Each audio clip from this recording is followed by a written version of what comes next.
विचार कर लेंगे आज कभी किसी व्यक्ति के कुछ। इसलिए मेरा आपसे केवल यही अनुरोध है कि न्यायालय में रास्ता इतना सुगम रहना चाहिए कि आसानी से आदमी जा सके और आ सके। आप सबको पुनः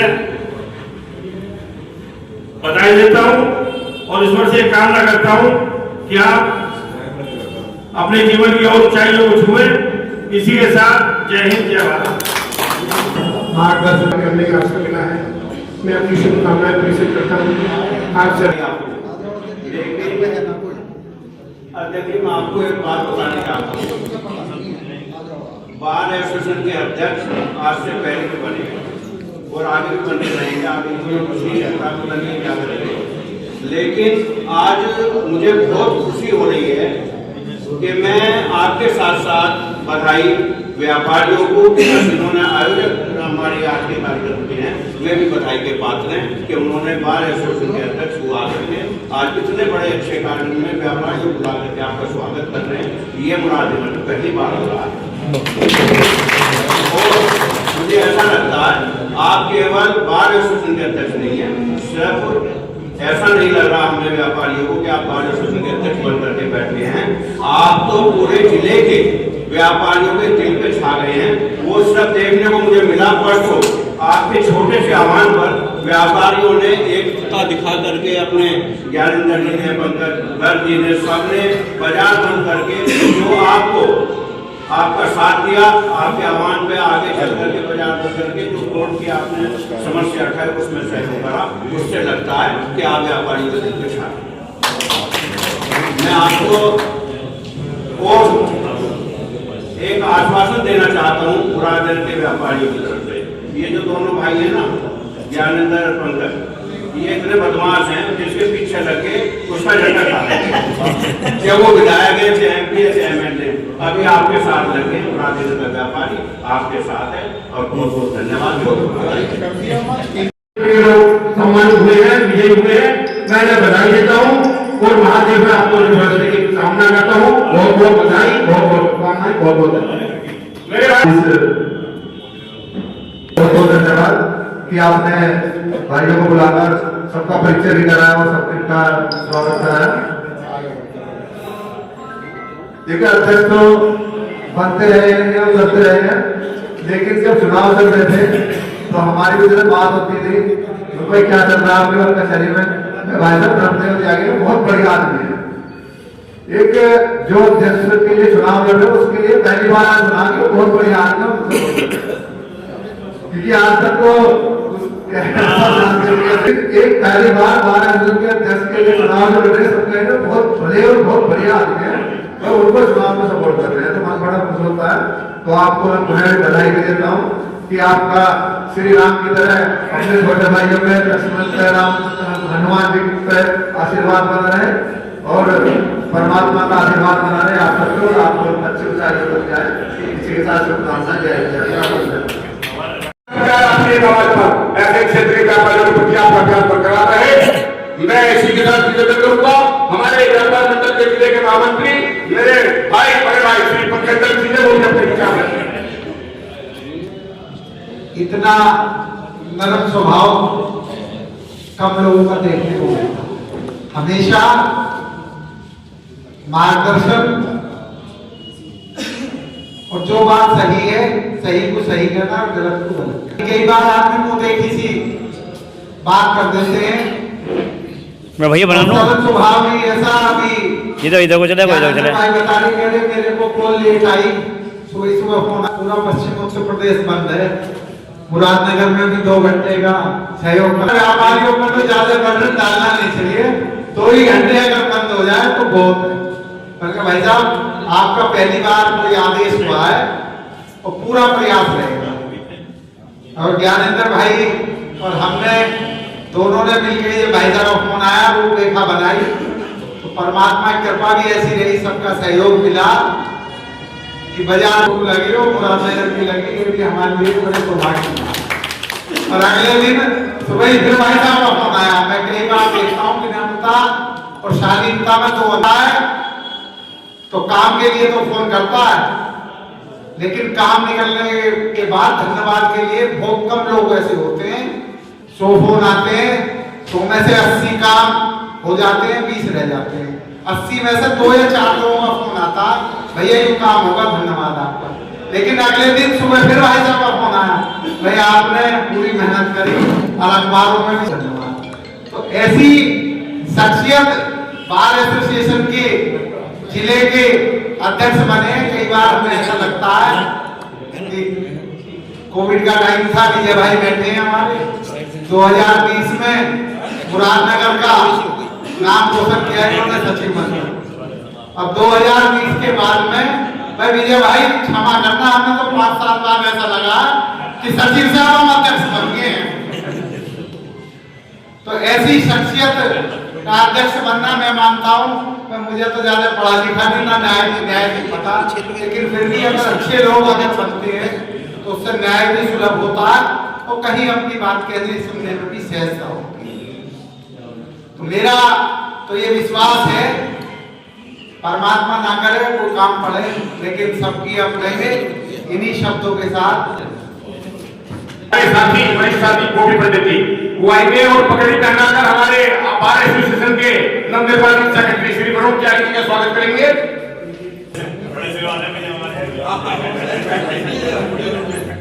स्वागत करेंगे आकाश अग्रवाल जी। श्री उत्तम त्यागी अपने विचार रखेंगे। सम्मानित अध्यक्ष जी, आज की सभा में स्वागत के लिए मेरे त्यागी जी, देखो हमारे तो बड़े भाई हैं, पिछले 26 साल से साथ हैं, हमारा सही साथ का स्वागत हो रहा है। और हमारे जो साथी हैं तो व्यापार मंडल के उन्होंने इतना अच्छा आयोजन किया है, तो इतना हर्ष हुआ है कि बस इस बात का कोई वो नहीं है कि इन्होंने हमारी जो बार को जो है और हमारे व्यापारी जो हैं उन्होंने भी अध्यक्ष जी का आदेश का ऐसे ही स्वागत किया था और 2 घंटे का बंद किया था। उसके बाद में अध्यक्ष जी का फोन भी आया था मुझे कि भाई आपका मुरादनगर के व्यापारियों ने बहुत बढ़िया काम कर दिया, मगर आपका आदेश आपका प्यार है और आपका व्यवहार है, वरना आज तक ऐसा हुआ ना है। हमने भी खूब जोर लगा लिया, मैं भी कल मुरादनगर का 3 बार अध्यक्ष रह लिया हूँ और देखो हमारी हिम्मत होती थी व्यापारी तो ये कहते थे व्यापार बंद कर दो, लेकिन आपने कहा और 2 घंटे का आपने मांगा तो उन्होंने, मैं भी साथ रहा, हम भी साथ रहे और मोदीनगर भी आपका पूर्ण रूप से बंद था। अध्यक्ष जी का जो व्यवहार है वो उसी का कारण और व्यापारियों का बहुत पीछे तो मुझे तो आज तरह देखो मेरा तो घर है भाई, मैं तो यहाँ पैदा हुआ हूँ, सब मेरे साथी हैं, कुछ बड़े हैं, कुछ में सबका मैं तो मेरे में बैठे तो मुझे तो बहुत अच्छा लगा। गुरुदेव जी और सचिव साहब का, उपाध्याय जी का हमारे बहुत बढ़िया आयोजन और सफल आयोजन, बहुत बढ़िया, धन्यवाद। जिन्होंने हमें ऐसा आशीर्वाद दिया श्री विष्णुदत्त करके, वो अपना आशीर्वचन देंगे। आज समाज अध्यक्ष हैं आप, वो अपना आशीर्वचन देंगे श्री विष्णुदत्त करके। हो जाएगी, लेकर रखेंगे तुम्हें दोबारा ले लेंगे।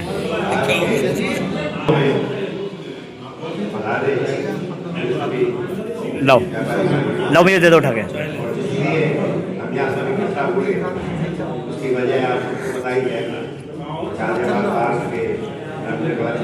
अध्यक्ष मेरे छोटे भाई माननीय श्री वरुण त्यागी जी, सचिव श्री वरुण त्यागी जी, वरिष्ठ उपाध्यक्ष श्री आदेश कुमार जो हमारे पास लगे हैं और आप भी हमारे बहुत अच्छा ये लगा, पता लगा कि आपका निर्वाचन हुआ है, तो बहुत ही खुशी की और बहुत ही अच्छी बात है।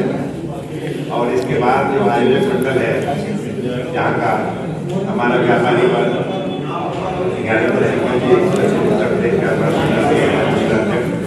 पंकज जी, हमारे छोटे भाई भाजपा के जिलाध्यक्ष भाई अर्जुन भारती जी, संजीव अडवाणी जी, नवीन सिंघल जी और हमारे बंधु जी, मेरे सहयोगी हैं, बड़ी पत्रकार हैं और सभा में उपस्थित हमारे सभी गाँव के पूर्व प्रधान, सारे के सारे लोग, सारे नगर के सम्मानित लोग, गाजियाबाद से भाइयों, सबका हार्दिक अभिनंदन है। और त्यागी जी को मैं पूरी टीम के साथ पुनः अपनी तरफ से बहुत बहुत बधाई देता हूँ, बहुत बहुत कामना करता हूँ कि आने वाले समय में आप इसी तरह ऊंचाई छुए और ये कार्य करते रहे, इस पर मदद करें।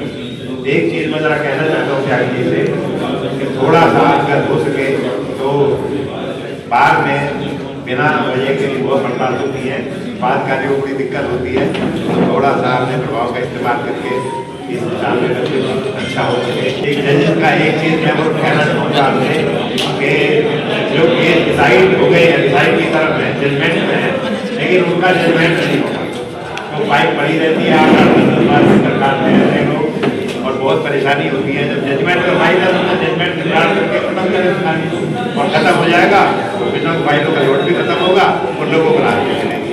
तो मेरा अच्छा अनुरोध है कि थोड़ा सा इस दिशा में काम करें और बाकी जैसे भी आप आह्वान करेंगे जजेस का कोई भी कार्य होगा आपके बात की तरफ से आप संपूर्ण आपका सहयोग करेगा, ये हम आपको आश्वासन देते हैं।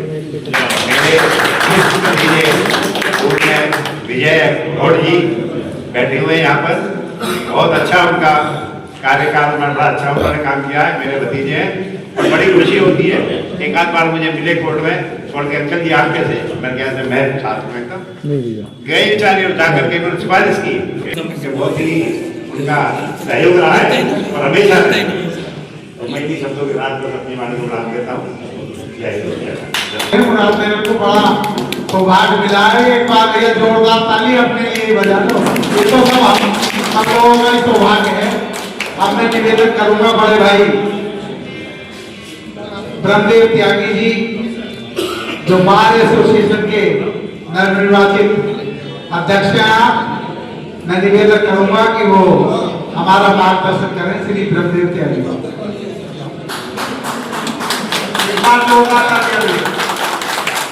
यहाँ उपस्थित हमारे सभी साथी, सभी को नमस्कार प्रणाम। आज वैसे तो आपने सबने बता ही दिया है, मेरा गांव भी मुरादनगर के ही तलहटी में है और मैं भी मुरादनगर का ही हूँ, आप ही के बीच का हूँ। यहीं से शिक्षा इसी मिट्टी से लेकर के आगे बढ़ा। हमारी पूरी कार्यकारिणी जो भी नव निर्वाचित हुई है, चुनी गई है, उसका सबका सहयोग इसी तरह मुझे मिल रहा है जैसे आप सबने मुझे सहयोग दिया। मुझे याद है अभी 4-6 दिन पहली बात है, मेरी एक छोटे से आह्वान पर, मेरे एक छोटे से निवेदन पर आप लोगों ने जैसी प्रतिक्रिया दी, इसकी गूंज केवल यहीं तक नहीं, केवल गाजियाबाद तक नहीं, 22 यूनिट के लिए हम हाईकोर्ट बेंच की मांग कर रहे हैं और वहां सबसे ज्यादा प्रभावित अगर किसी ने किया है, फ्रंट पेज पे आप लोग आए, इसका जितना खुशी और सौभाग्य भी मैं कहूंगा, मुझे सौभाग्य प्राप्त हुआ कि मेरे क्षेत्र में सबसे आगे बढ़कर फ्रंट पेज पे लिखा गया। ये सब नहीं हुआ होता अगर आप लोगों ने मुझे इतना स्नेह न दिया होता। आप लोगों ने इतना प्यार दिया, इतना स्नेह दिया कि यहाँ से निकल करके, यहाँ की मिट्टी से निकल करके गाजियाबाद में हम अपना एक स्थान, अपनी एक जगह बना पाए। और आज गाजियाबाद में ऐसी पोजीशन में आपने बैठाया कि हम वहां जजों से भी आंख में आग डाल करके, प्रशासन से भी और पुलिस से भी आंख में आग डाल करके कह सकते हैं कि ये चीज गलत है और ये चीज सही है। कई चीजें आपने यहाँ रखी, उन सब चीजों का उत्तर देने से पहले मैं ये, चूंकि आपने बहुत सहयोग दिया बंद करने में, यहाँ 2 घंटे का जो रखा, हम भी ये जानते हैं कि व्यापार से ही देश की रीढ़ कभी होती थी कृषि। आज ये सत्य बात है, अब कृषि का जो हमारी जीडीपी में इतना योगदान नहीं रहा है, किसान भी छोटे हो गए हैं, भूमि भी कम रह गई है और आज की डेट में अगर हमारे देश को प्रगति करनी है तो उद्योग में आना ही पड़ेगा, व्यापार में आना ही पड़ेगा। व्यापार और उद्योग ही वो जगह है, वो चीज है जिससे हमारा देश, माननीय प्रधानमंत्री जी का भी एक जो विजन है 2047 का विकसित भारत का, वो पूर्ण हो सकता है। बिना उद्योग में आगे बढ़ाए हुए, बिना व्यापार को आगे बढ़ाए हुए वो विजन भी पूरा नहीं हो सकता। इसलिए मैंने भी ये विचार किया जब आह्वान हुआ पश्चिम उत्तर प्रदेश में हाईकोर्ट बेंच स्थापना संघर्ष समिति का कि एक दिन का बंद रखा जाए, तो मैंने विचार किया अपनी कार्यकारिणी के साथ बैठ करके कि व्यापार को ज्यादा नुकसान नहीं देना चाहिए। व्यापारी हमारे सभी हैं जो वो सुबह से शाम तक अपनी मेहनत करते हैं, काम करते हैं और देश की जीडीपी में योगदान देते हैं, प्रोडक्शन करते हैं, उसी से सारा चक्र घूमता है, उसे कम से कम हम डिस्टर्ब करें। इसलिए हमने विचार किया कार्यकारिणी में बैठ करके कि केवल 2 घंटे का हम अपने व्यापार भाइयों से कहेंगे कि केवल 2 घंटे अपने व्यापारिक प्रतिष्ठानों को बंद रखें, इससे ज्यादा हम आह्वान नहीं करेंगे। यद्यपि कि हमारी हाईकोर्ट बैंक संघर्ष समिति का आह्वान पूरे दिन का था, हमने वो 2 घंटे का किया और आपने जितना हमारे समर्थन उसमें दिया उसके लिए सभी धन्यवाद, सभी का बहुत बहुत धन्यवाद, बहुत बहुत शुक्रिया। हाईकोर्ट बेंच के बारे में भी थोड़ा सा कहना चाहूंगा। सबसे शुरुआत में 1979 में हाईकोर्ट बेंच के बारे में एक विचार हुआ और बात उठी। 1980 से इसने आंदोलन का रूप लिया। आज 2025 में हम बैठे हैं, इसको 46 वर्ष हो चुके हैं, इसके बावजूद भी हमारी हाईकोर्ट बेंच यहाँ से नहीं आई है। उसका एक सबसे बड़ा कारण जो मुझे लगता है वो ये है कि हम हाईकोर्ट बेंच के मुद्दे को पब्लिक का मुद्दा नहीं बना पाए। हम नहीं समझा पाए इस बात को आम पब्लिक को कि हाईकोर्ट की बेंच का फायदा आम पब्लिक को क्या है। सबको ये लगता रहा है और कई बार जब हम शुरुआत में प्रैक्टिस में आए हमको भी ये लगता रहा था कि ये वकीलों की मांग है। जब थोड़े बड़े हुए हमें और बुद्धि आई, समझ आई, तो लगा कि ये केवल वकीलों की मांग नहीं है, बल्कि केवल का वकीलों की मांग है ही नहीं। सत्य बात यह है कि मांग वकीलों की ना होकर के ये आम जनता की मांग है। आम जनता के ही लिए हम लोग संघर्ष कर रहे हैं, पर चूंकि लीगल फ्रेटर्निटी से जुड़े हुए हैं इसलिए हमसे लीड कर रहे हैं। मांग असल में ये आम पब्लिक की ही होनी चाहिए, उन्हीं की है। अगर पश्चिम उत्तर प्रदेश में हाईकोर्ट बेंच आ जाती है, अभी आप देखते हैं कि यहाँ से कोई लिटिगेशन हुआ, कोई लिटिगेशन प्रारंभ क्यों होता है कि जहां अन्याय होता है वहां लिटिगेशन प्रारंभ होता है। ठीक बात है। जहां भी कोई अन्याय होगा, चाहे किसी के सिविल राइट्स का इंफ्रिंजमेंट हो, चाहे किसी के साथ आपराधिक घटना हो, वहां से लिटिगेशन प्रारंभ हो जाता है। कोई ना कोई उसमें पीड़ित है, कोई ना कोई पीड़ित करने वाला है, कोई एग्रेसर है, कोई उसका भुक्तभोगी है। जब किसी के साथ भी न्याय नहीं होता है तो अपर कोर्ट में जाने के लिए सेकंड अपील अगर जाते हैं या डीजे के खिलाफ है तो फर्स्ट अपील वो हाई कोर्ट में जाते हैं। कहीं किसी को न्याय नहीं मिलता है तो अपर न्यायालय में जाता है। तो न्याय बेसिकली किसको मिलना चाहिए? जो पीड़ित है, और वो पीड़ित जनता ही होती है, चाहे वो एफआईआर के रूप में हो, चाहे सिविल राइट्स के रूप में हो। कहीं कोई पटवारी गलत टूरेबंदी कर दी, किसी पटवारी ने गलत हिस्सेदारी कर दी, उसके आधार पर कहीं किसी के गलत हिस्से बन गए या किसी ने किसी की प्रॉपर्टी में कब्जा कर लिया। आमतौर पर यही है। अगर देखा जाए व्यापारी वर्ग से संबंधित है तो कहीं अकाउंट रेंडिशन का मामला आता है, किसी ने किसी के साथ इंफ्रिंजमेंट कर लिया कॉन्ट्रैक्ट का, किसी ने किसी का पैसा हड़प लिए, किसी ने माल दिया कि अच्छा नहीं दिया, खराब दिया। बहुत सारे लिटिगेशन इसी टाइप के चलते हैं, यानी कॉर्पोरेट लिटिगेशन जिसको बोला जाता है। चाहे वो फिर कंपनी और बड़े बड़े चले तो कंपनी में मर्जर के मामले हो, कंपनी के शेयर्स के मामले हो, वो सब कॉर्पोरेट में आते हैं। लेकिन कहीं ना कहीं कोई पीड़ित है और कोई पीड़ित करने वाला है। जब वो अपने न्याय के लिए जाते हैं, जिसके साथ अन्याय होता है, जिसको लगता है कि मेरे साथ न्याय नहीं हुआ है, वो अपर कोर्ट में जाता है। तो अगर अपर कोर्ट उन सब लोगों के लिए नजदीक हो तो उन्हें जाना आसान होगा। सही बात है नहीं? आज हमारी यहाँ से 700 किलोमीटर दूर हाई कोर्ट है और आप अगर वहां कोई लिटिगेशन चाहे छोटा है, चाहे रिट के रूप में है, चाहे अपील के रूप में है, चाहे प्राइमरी जो जुरिडिक्शन है उसके लिए हाई कोर्ट में जाते हैं, तो वहां जाकर के सबसे पहले आपको प्रेजेंटेशन देना पड़ेगा, अपने आप को प्रेजेंट करना पड़ेगा। 700 किलोमीटर जाएंगे, सबके पास साधन नहीं है कि अपने बाई एयर जा सकें, बाई रोड जा सकें। कोई रिजर्वेशन से जा रहे हैं, हो सकता है रिजर्वेशन ना मिले, तो किस तरह इलाहाबाद तक पहुंचते हैं वो चीज हमने भी देखी है। तो इतना परेशान होकर के जब हम पहुंचते हैं पूरा दिन बर्बाद होता है, रात को वहां रुकते हैं, बहुत अच्छा भी होता है, अगले दिन फोटो खींचता है, उसके बाद में फिर वो पिटीशन फाइल होता है। और एक चीज आप सब लोगों ने, यहाँ के पश्चिम उत्तर प्रदेश के लोगों ने जो इलाहाबाद तक गए हैं देखा होगा कि वही काम अगर पूर्व का होगा तो इलाहाबाद के वही वकील उसका 10,000 रुपए चार्ज करेंगे। अगर वही काम सेम बिल्कुल अगर इधर का जाओगे उसको 10 लाख रुपए चार्ज करेंगे। कम से कम 2-2 लाख रुपए, 3-3, 5-5 लाख रुपए तो लेते ही लेते हैं। काम तो वही है, फिर यहाँ से इतना ज्यादा क्यों? क्योंकि वहां ये परसेप्शन है कि जो पश्चिम से आ रहा है वो बहुत धनाढ्य है, उसके पास तो बहुत पैसा है, वो तो नेशनल कैपिटल के पास रह रहा है, पैसा है ही वहां, सारा पैसा पश्चिम उत्तर प्रदेश में लगता है, वहीं से पैदा होता है। तो उनको पश्चिम उत्तर प्रदेश का कोई भी व्यक्ति रख जाता है तो जाके ही लगता है कि चिड़िया आ गई, मुर्गा आ गया, जो भी इस भाषा में समझे वही है कि इसे काट दो बिल्कुल और ऐसा हलाल कर दो उसमें खून भी बाकी न बचे। ये स्थिति है, सच्चाई है। तो उन चीजों से लड़ने के लिए, उन चीजों को दूर करने के लिए अगर हमारे नजदीक में हाईकोर्ट होगी, यहाँ से 100 किलोमीटर के दायरे में हो जाए, चाहे 50 किलोमीटर के दायरे में हो जाए, पश्चिम उत्तर प्रदेश के 22 जिले हैं उनके मध्य में कहीं हो जाए, इसीलिए एक्सेसिबल हो कि आदमी एक दिन रह जाए अपना काम करके उस दिन वापस भी आ जाए, 4 घंटे में अपना काम निपटा करके आ जाए, तो बाकी का काम अपने व्यापार में लगा सकता है, यानी दिनचर्या के और काम में लगा सकता है, तो बहुत आसान हो जाएगा। प्रशासनिक वर्ग के खिलाफ कई बार रिट के रूप में हाई कोर्ट में जाना पड़ता है। प्रशासनिक अधिकारी को जाते हैं, चाहे पुलिस से रिलेटेड हो, चाहे तहसील से रिलेटेड हो, चाहे जिले से रिलेटेड हो, वो भी सब अन्याय जब करते हैं तो उसके खिलाफ रिट लेकर हम जाते हैं। तो उसके लिए भी हमें इतना ही कि 2 दिन तो हमारे खराब होने हैं, वो भी बिल्कुल शरीर फूक लेना है, पैसे का भी बहुत अपुनिया होना है। इसके बावजूद भी हमें वहां से जाकर के, क्योंकि यहाँ से हम फोन करेंगे, वहां के वकील साहब अधिकार फोन ही उठाएंगे तो कह देंगे छुट्टी भरते हुए आपने सुना होगा, आवाज उनकी समझ में नहीं आएगी, बोलेंगे कि हाँ इसमें डेट लग गया है, ये कहते हैं ना, यही लगे होती है उनकी, देखेंगे मुंशी को भेजेंगे डेट लग गया है। अब डेट क्या लगा, क्या हुआ, कुछ नहीं पता, इसके आगे कुछ जवाब वो देते नहीं है।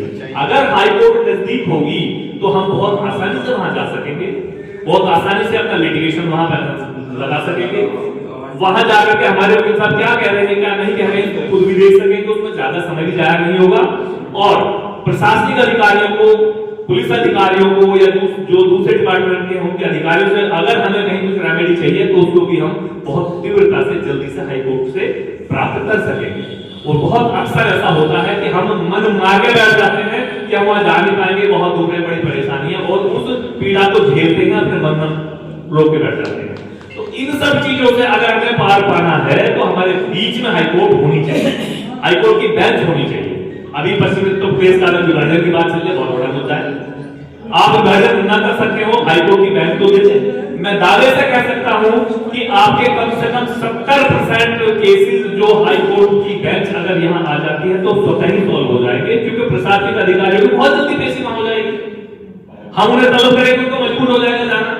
आज वो यहां से करके हाईकोर्ट के जस्टिस ने अगर कल भी लगा दी थी तो पता लगा कि यहां से एक वो भेज दिया कि वो तो सरकारी कार्य में व्यस्त है। अगर बहुत नजदीक होगा तो सरकारी कार्य में व्यस्त होने का बहाना नहीं बना सकेंगे। जस्टिस को वहां हाईकोर्ट में भी पता है कि 700 किलोमीटर दूर जाना हो सकता है, वहां कुछ ऐसा सरकारी कार्य हो। अगर हमारे 100 किलोमीटर दायरे में हाईकोर्ट की बेंच होगी तो उसे पता है कोई सरकारी कार्य ऐसा नहीं है, उसे तलब किया जा सकता है, 2 घंटे में आ सकता है। तो सेम डे जैसा हम गाजियाबाद में करते हैं कि किसी केस में अगर सुधार में कोई काम नहीं हुआ तो आफ्टर लंच रखा लेते हैं और आईओ को तलब करवा लेते हैं।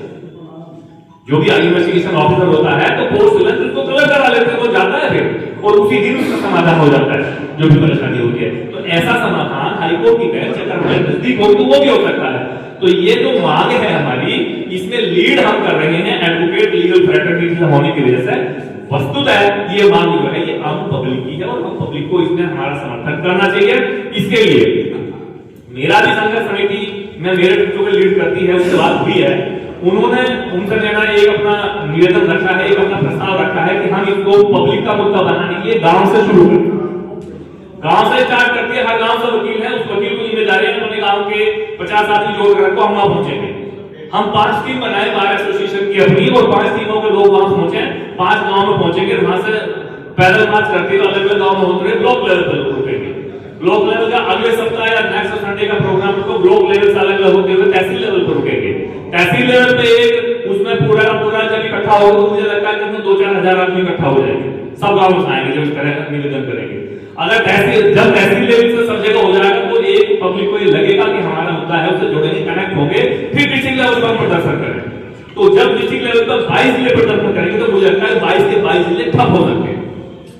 अगर 22 जिले ठप हो जाएंगे तो ये सूचना यहाँ नहीं केंद्र तक पहुंचेगी। अभी पिछले 2 ही महीने हुए हैं, समय ज्यादा ले रहा हूं हालांकि मुझे लगता है ऐसा, पिछले 2 ही महीने हुए हैं, महाराष्ट्र से 5वीं बेंच केवल 6 जिलों के लिए कॉन्स्टिट्यूट कर दी गई, और केवल अखबार के माध्यम से हमें पता लगा कि 5वीं बेंच भी वहां कॉन्स्टिट्यूट कर दी गई है।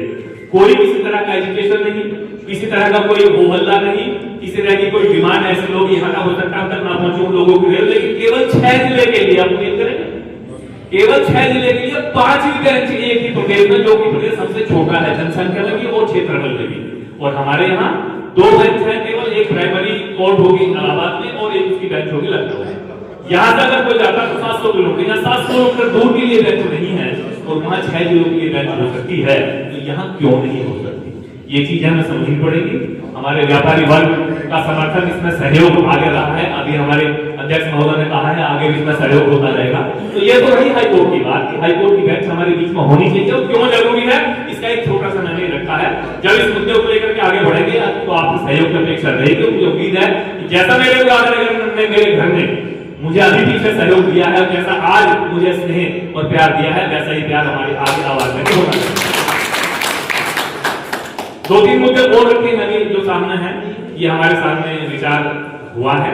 हमने हमारी कार्यकारिणी में अध्यक्ष जी के माध्यम से आश्वस्त करना चाहता हूं अपने पूरे व्यापार मंडल को कि जो अन्य सदस्य स्ट्राइक आपने मुद्दा उठाया था, हमारी कार्यकारिणी के तीनों की पोस्ट जो होती है, वरिष्ठ उपाध्यक्ष हमारे सचिव होते हैं, मैं आपके सामने उपस्थित हूँ, हमने निर्णय ले लिया है कि अन्य सदस्य की कोई स्ट्राइक हमारी गाजियाबाद कोर्ट में नहीं होगी।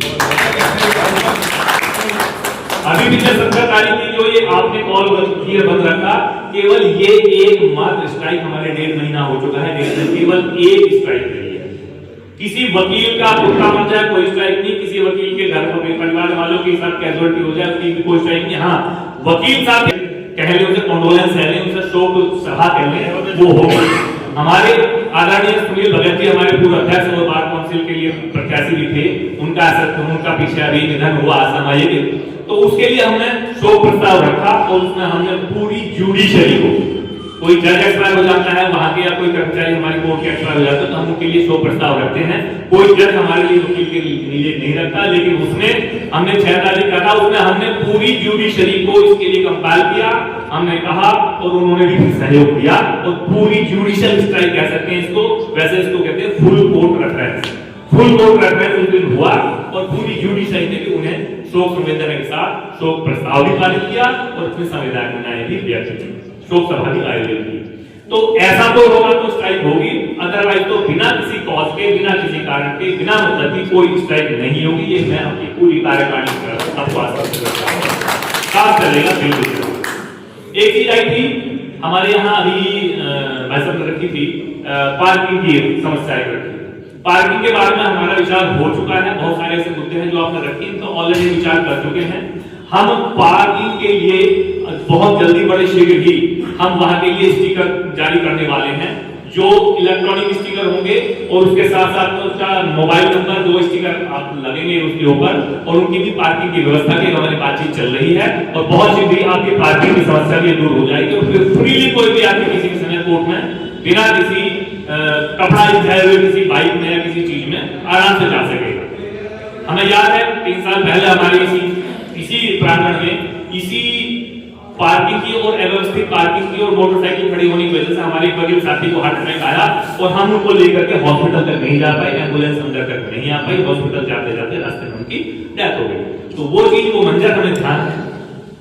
इस पार्किंग की समस्या भी हम कर रहे हैं।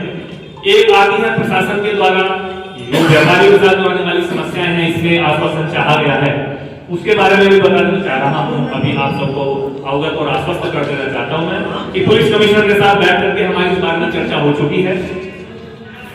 जो भी अननेसेसरी की चाहे चोरी की घटनाएं हो तो थानाध्यक्ष को उसके लिए लायबल हैबिट किया जाएगा, ये बात हमारी उससे हुई है। थानाध्यक्ष के बिना जानकारी के या बिना उनके जो सो कॉल्ड कलेक्शन अमीन ही कह सकते हो आपने, जो भी रहते हैं चौकी इंचार्ज जहां भी रहते हैं, उनकी बिना सूचना के बिना जानकारी के ऐसी चीजें नहीं होती और अगर कहीं हो भी जाती है अगर वो ईमानदारी से चाहे तो वो जल्दी खुल भी जाती है। अगर नहीं खुल रही है तो इसका मतलब है कि वो कहीं ना कहीं गवर्नमेंट होता है, उसको कहीं एक्सेप्ट नहीं कर रही है।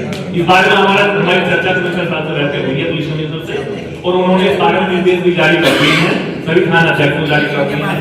और समीक्षा बैठक अभी बाहर के अध्यक्ष होने की वजह से बाहर एसोसिएशन में हमारे सचिव अध्यक्ष ये समीक्षा बैठक भी प्रति वहां होती है, उसमें एक बार हम कई बार निवेदन कर चुके हैं। अगली समीक्षा बैठक में हम बात करके, और मेरा विचार तो ये है कि आप सब लोगों को साथ लेकर के ऐसी समीक्षा बैठक हम अपनी तरफ से थानों पर ही करेंगे।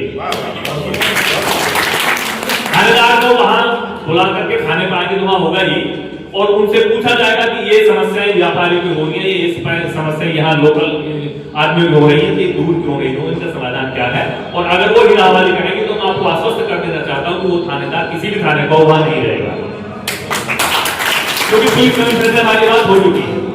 जहां तक सुरक्षा की बात है, जहां तक सेफ्टी की बात है, जो तहसील की बात है, एसडीएम जो है उनके लेवल पर भी हम मॉनिटरिंग मीटिंग की होती है, उसमें एसडीएम से भी जो भी लोकल में पटवारी सबसे ज्यादा समस्या पटवारी पैदा करता है, ऐसा मेरा मानना है।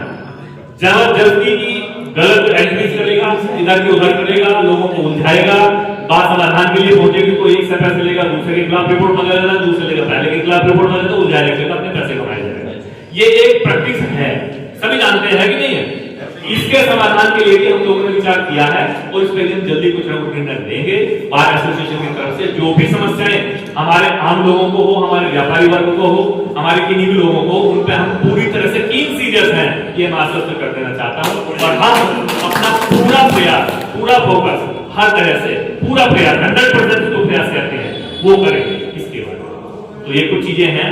इसके अलावा भी टाइमली अगर कोई समस्याएं आप लोगों के सामने आती है तो मेरा नंबर सभी के पास है, 24 घंटे खुला है। मेरे सचिव साहब का, मेरे वरिष्ठ उपाध्यक्ष महोदय का नंबर सबका खुला है, 24 घंटे खुला रहता है, कभी बंद या फ्लाइट मोड पर नहीं होगा। कोई भी समस्या आपको रात में हो या दिन में किसी भी तरह की होती है तो तुरंत कॉल कर सकते हैं, उसका ध्यान एंड देर समाधान करने का 100% प्रयास किया जाएगा। उम्मीद करता हूं कि आगे वाली समस्याएं तो बहुत ही समाधान हो जाएगी। और अगर इसके बावजूद हमें कहीं आना भी पड़ा रात में आप बुलाएंगे तो रात में आपका भाई आपके साथ खड़ा रहेगा।